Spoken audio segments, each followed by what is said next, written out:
y'all, welcome back to the channel. This is Kendall the Model Scholar, where we're talking about all things being a model and a scholar.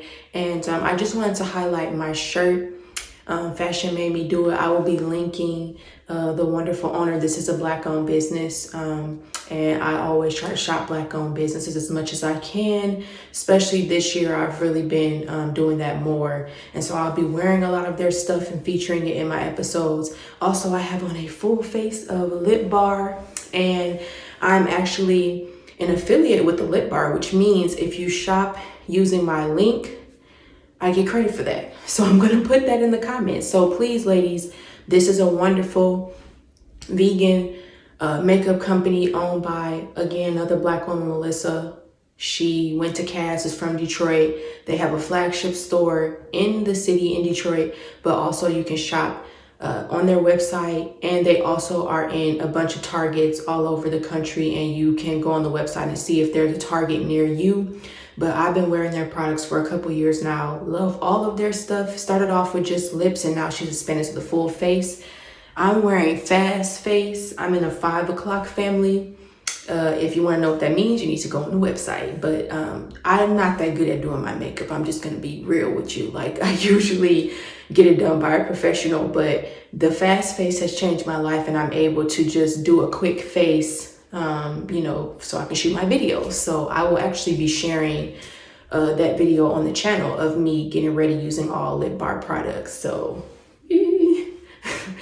stay tuned for that. But again, I will put my link in the comments. And also, if you're a first-time customer and you have never bought a Lip Bar before, you can get 10% off using my code KendallTheModelScholar, which I'll also remind you by putting it in the comments. So please support.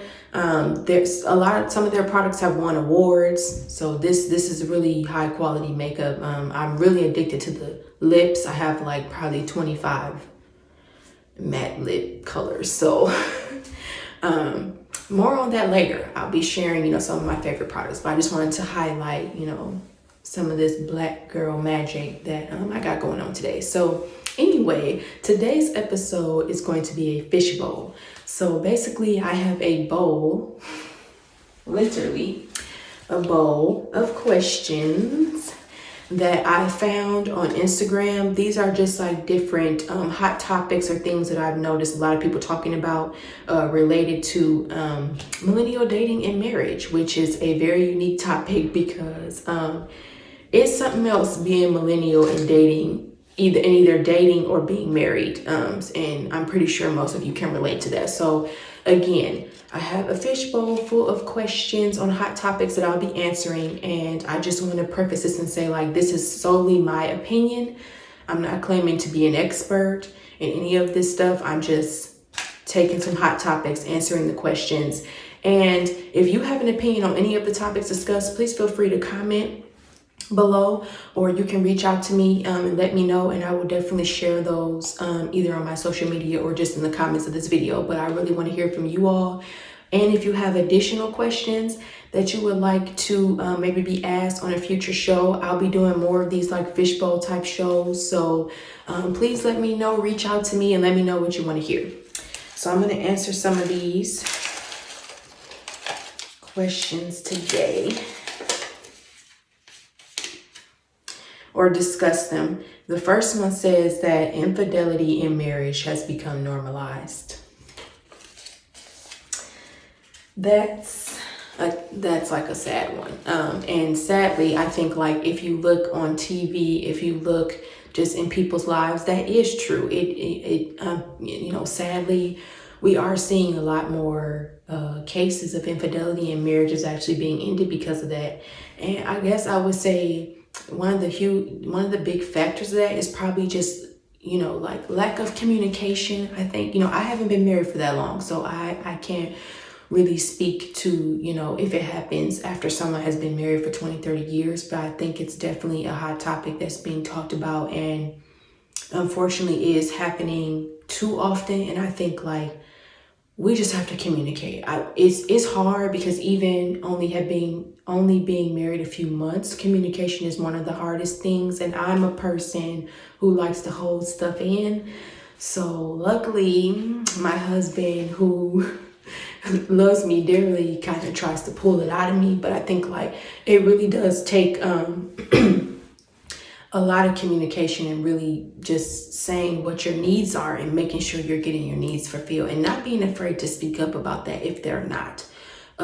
Just because your spouse doesn't ask you like, how are things going, or what can I do better? That doesn't mean you can't say it or speak up and say how you feel. And also pray.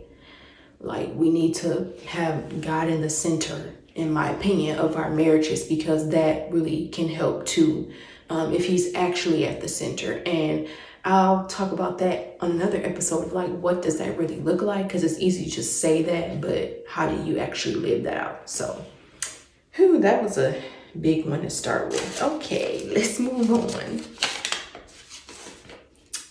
Oh, this was a question I actually got from one of my friends, is how do we keep our marriage fun?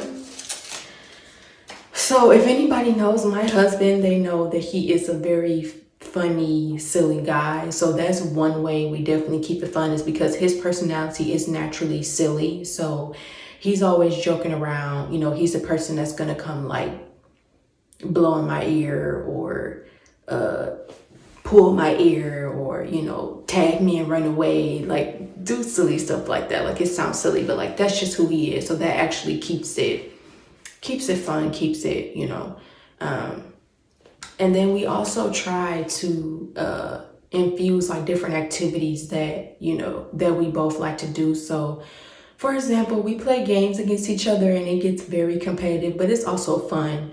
For example, there's this game that I highly recommend everybody get. It's called Villainous, and it actually was his idea to get it, and I didn't think I was going to like it, but that game is very competitive. It's very involved, and so far I'm beating him 4-0. And he keeps saying he wants to play it, but I keep pushing it back because I want to keep my victory streak. Sorry, honey. But yeah, so that's, I'll link it in the comments, but we found it at Target. It's a really cool game. It's like basically a Disney version and a Marvel version, and he let me pick the Disney version because those villains I would be more familiar with. So it's like Cruella de Vil, it's Maleficent, so the different villains from the different, Ursula is another one from the different Disney movies, and you have to complete different tasks. It's a fun game. It gets really competitive. So like, that's another way we keep things fun. It's like our competitive nature helps, do that. So that was a good question. Let's see what's next. What would turn you off more in a relationship? Someone who gossips or complains? Yeah, I feel like both of those are annoying. Maybe somebody who gossips, because I feel like if we're dating or something and I might be sharing, like as we start to date for a longer period of time, I might be sharing information with you that I might not want you to share with other people. But if you're more of a gossiper, you're going to start spreading that stuff around, and then people are going to know stuff about me that I didn't want them to know. So I think the complaining can be annoying, but if at least the complaining is internal. I think when we talk about gossiping, that would involve somebody probably like sharing information that I don't want you to share, and that's no good. So yeah, that was an interesting one. Okay, couple more. Ruin a first date in 4 words. I don't like you. I don't know. That was an interesting one. Yeah, I feel like that would ruin the first date. If you all are going through a date and you're not really feeling the person and you have to tell them that you don't like them, and especially if I've been on some first dates, because there were some times when me and Jeffrey were not together. I went on some first dates with some guys, and I was just not interested, but they were interested in me. And it's like, you having to tell them that, or like if they try to ask you to go on a second date and you don't want to, that'll ruin it. That will ruin it. That will either end the date early or it'll just end on a really awkward bad note. But I mean, I think that, again, it goes back to communication. You need to speak up. There's no reason why you should keep dating somebody that you're not interested in. And we need to normalize not shaming people because they're not interested in you. Like, it's okay. We don't have a connection or click with everybody, and that's fine. All right, I think I'm gonna do one more, and then I'll probably save the rest for another episode.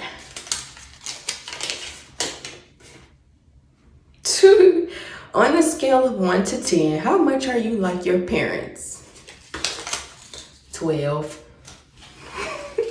I'm a lot, yeah. And I think a lot of people always say, like, when I grow up, I'm not gonna do like my mama did this or my daddy did that. But now that I'm an adult and I'm getting older, I do a lot of things like them, which I love my parents. I have amazing parents, if you know my parents, but it's just so funny because I am a lot like, and I'm like them for different reasons. You know, my parents are actually like kind of polar opposites. My mom is more laid back, quiet. My dad is outgoing. So I can actually be either one of those depending on the setting that I'm in. And I noticed that, you know, when I'm more comfortable or I know more people, I'm like my dad, very talkative, leading the conversation. But if I go somewhere and I don't really know that many people, I'm more like my mom, where I am kind of like, I'm laid back. I don't talk that much. You're not going to get that much out of me. So I definitely realize and am aware in certain situations or things that I do that I am a lot like my parents. So that's really funny because I think a lot of times we say we're not going to do stuff like our parents, but we are. We're our parents for sure. And also the phenomenon about women marrying men like their dad. It's true.